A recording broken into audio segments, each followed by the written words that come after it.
All right, good afternoon. Welcome back. It is still your favorite show, of course, the Midday Show right here on your number one talk radio station, Lagos Talks 91.3. And of course, rainy weather outside. What better time to listen to us? Now, it is time for parenting today, where we are going to be exploring the best things we can do in order to be the most amazing parents. You want to be a great guardian parent.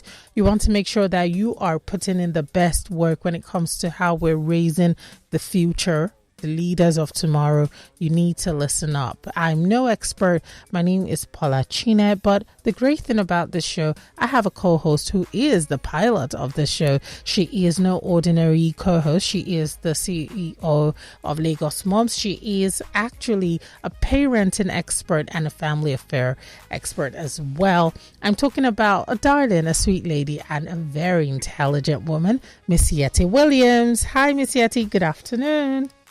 Good afternoon. How are you? I'm great. Thank you.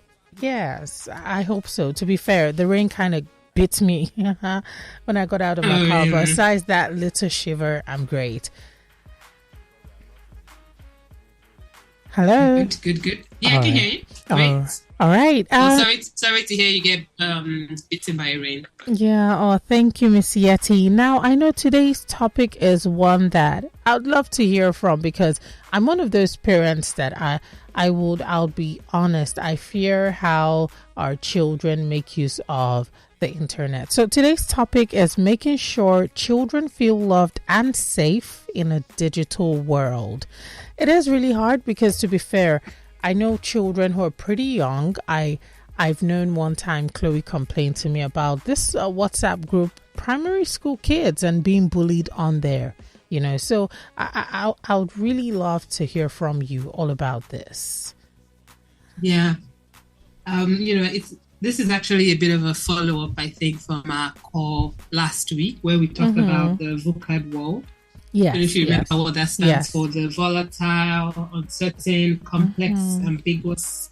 And then the D part of it stands for digital or disruption, based on the version that you come across. So that's the world we live in, right? Like, it's good or bad, it's what it is. It's what we've inherited.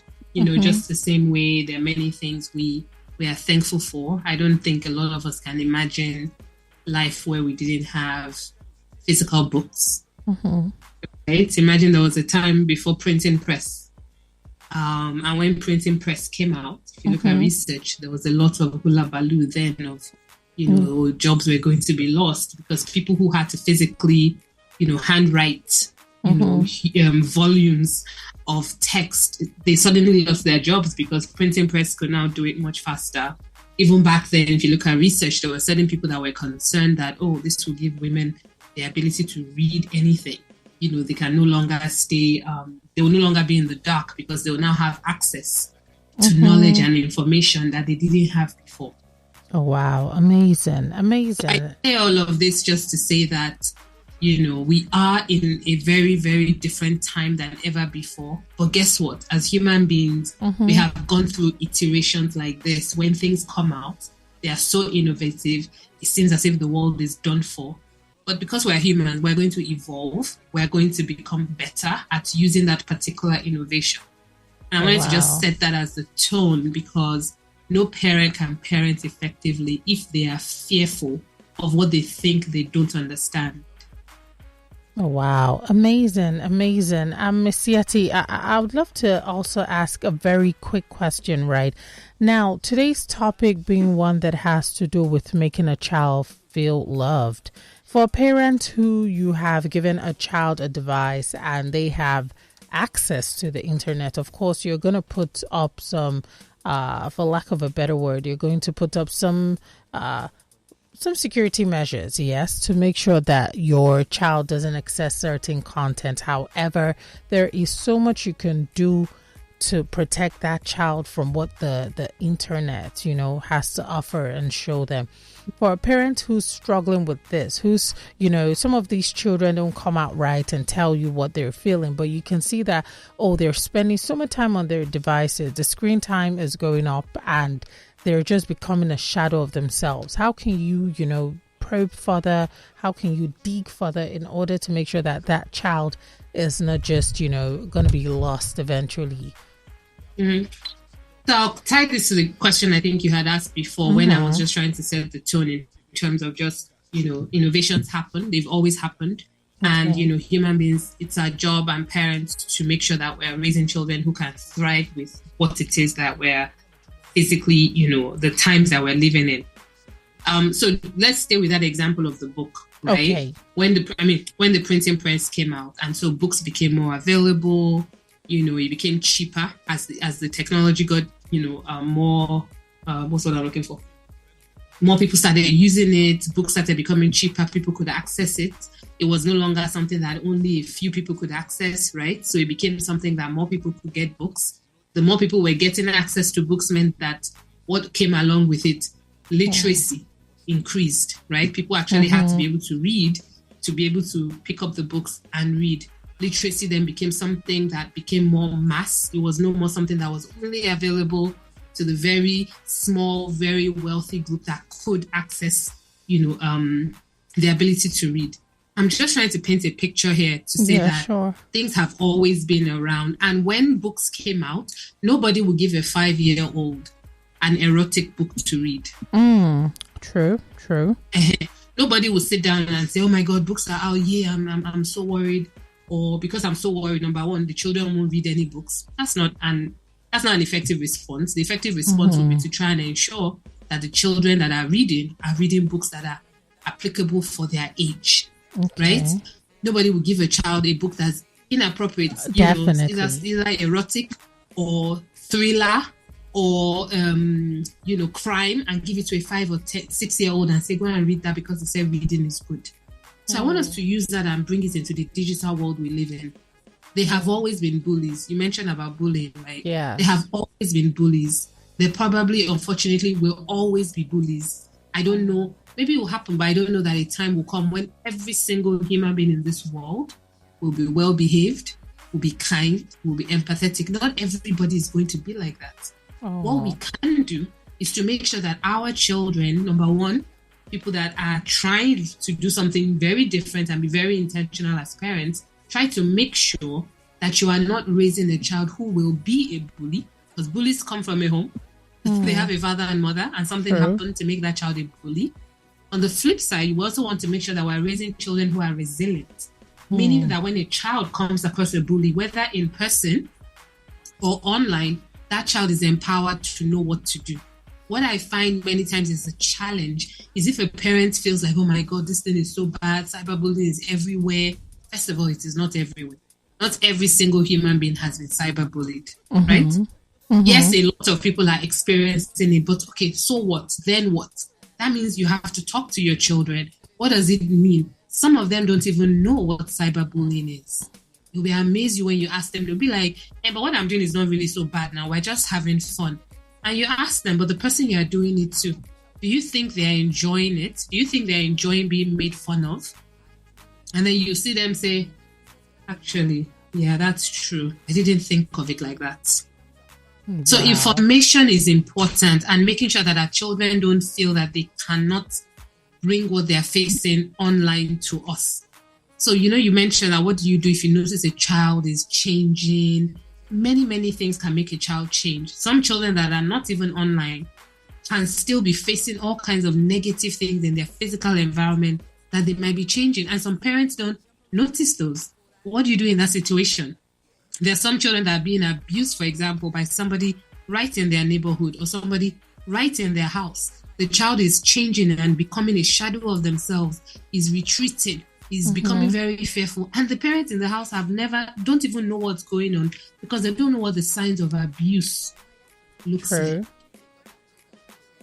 So we're talking about how to make children feel safe and loved. I bring the digital world because I find that everybody right now is so up in arms about the fear of online. I will keep my children offline. Exactly. Yes, it's a common fear amongst parents.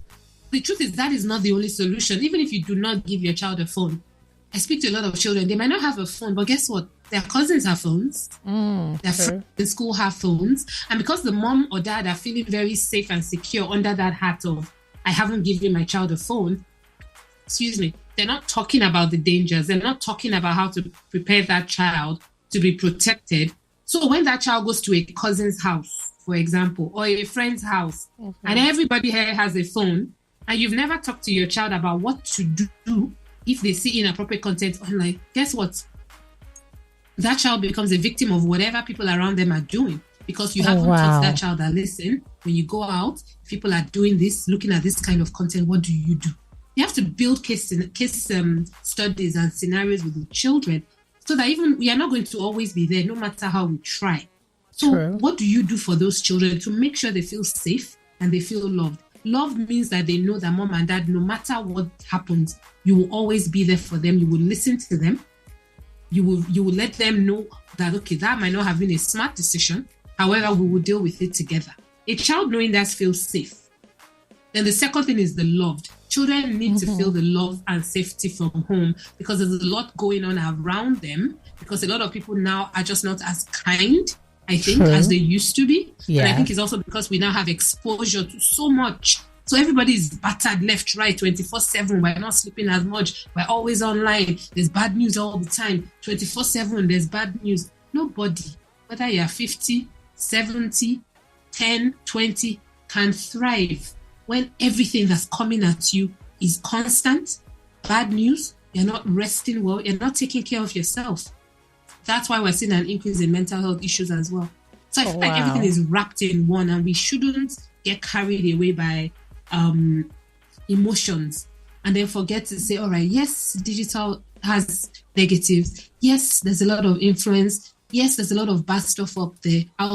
But fundamentally, what children need is to feel safe, meaning if anything happens, I know I can run to safety, whatever that looks like. And I know that I'm loved by my parents unconditionally. So no matter what happens, if those two things are in there, in a child's DNA, and the child grows up hearing and knowing that constantly, 50% of the battle, I think, has been won.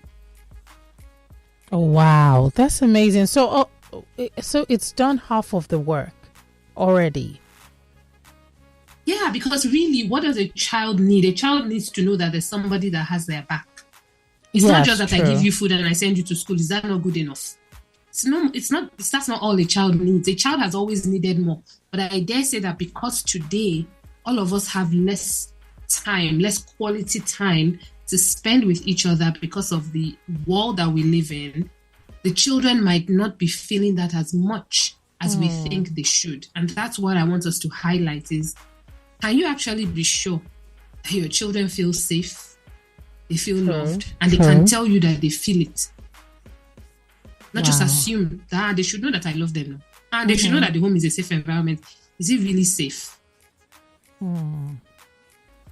All right, Miss Yetty, very quickly, if you can just take us through one or two, like I said, the myths, how can a parent who is not as vast as a youngster when it comes to the use of devices, however, they are hoping to gain ground? Because someone here is saying, how do you put apps that filter what children use? And that's Moreni KG from Ikeja City Mall. Great question. Absolutely. So one of the things for parents is to, is have conversations, be less dramatic. Don't be parenting from a place of fear and worry, like, oh my God, the world is so bad, everything is so bad, what are we going to do? Nobody can be the best parent from that perspective. Acknowledge your fear, but put it aside and say, okay, what are we going to do about it, right? So as that question that just came in, that's a great question. Children are saying some inappropriate things online. What can I do as a parent? One of the things you have to do is to install parental software. Parental software means that you can then install it on all the devices. Make sure it's all the devices in the house. Because some people will just do it on the child's phone, for example, but the child has a laptop and maybe also has a tablet. We've talked about, doing device audits before. How many devices are actually in your house that have access to the internet? Those are the devices you want to make sure you're controlling. So when you install the parental software, there are many of them. Google has one that's free for Android devices. Apple has its own built-in as well for people that are iPhone users. And there are other ones like studio. If you send, if at the end I'll drop all my details, you can get in touch with me so I can signpost you and send you a link to all the several ones out there. But basically, what it lets you do is you can then put things in place, like my child cannot access certain types of content. The devices are going to shut down at a particular time. You will get flagged if your child comes across or searches for information that is adult or inappropriate. That's where your parenting style comes in. You don't go and start screaming and shouting, but if you get a flag that, oh, this child has looked for something like gambling or something like that, you then know that, okay, we need to have a conversation about this. So it's how you then approach the child that can make all the difference between the child learning why gambling, for example, is bad, rather than just shouting and saying, I see you want to start joining bad gang, I'm taking your devices from you. You haven't really taught that child anything. All right. So that's one thing about advice in terms of parental software. All right. I'm sorry I almost interrupted. I have an interesting message, and I don't know. So it says, I'm Frank from Olowu. Madam Yetty, is it not better to leave all these children and allow them reach age 16 before giving them smart devices? My children have small iTel phones. They're 13 and 11. And for a child to be loved, it's about school fees, feeding well, loving them. That is the main thing. Thank you. Ooh.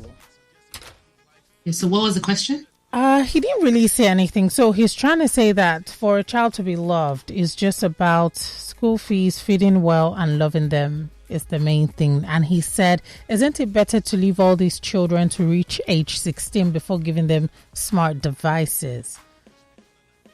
I mean, that I'll answer that in two ways. One is when you say and loving them. Yes, that's what we're absolutely talking about. Children need to feel love and they need to feel safe. If you're loving your children and you know they feel loved, fantastic. However, there are parents who think they are loving their children and the children don't feel loved. So that's part of what this question is for people that, can you really say, oh, my child for sure, he feels love and knows I love them, no question about it, then no problem. But for some parents, I think like, actually, now that you say it, I'm not sure I've ever said it, or I don't know how my children feel. Now, in terms of smart devices, yes, for smart, I don't want us to just look at phones. A smart device is a device connected to the internet. For some people, you won't give your child a smartphone till 16. However, for quite a lot of children now from primary school and secondary school, a lot of them need to access the internet to do schoolwork. So even if you haven't given them a smart device, they probably have a laptop, either their personal laptop or a family computer or a family laptop, and they're accessing it to do work.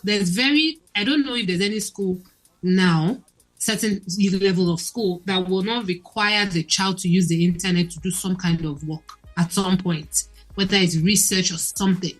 So that child has to go online. So I dare say you still need to have those conversations, because all of these apps, all of the ones that a child would have on their smartphone, they can also access it on computers. And that's what some parents are finding, that, oh, I didn't give my child a smartphone, only for me to find out, for example, that child had downloaded Snapchat on their desktop. Oh, really? Wow. Yes. So that's why I want us to not just look at phone, look at the total picture. Is my child having any connection with anything online at all? Okay. Once they are, you then need to walk backwards and say, okay, how do I protect them based on whatever level of access they have?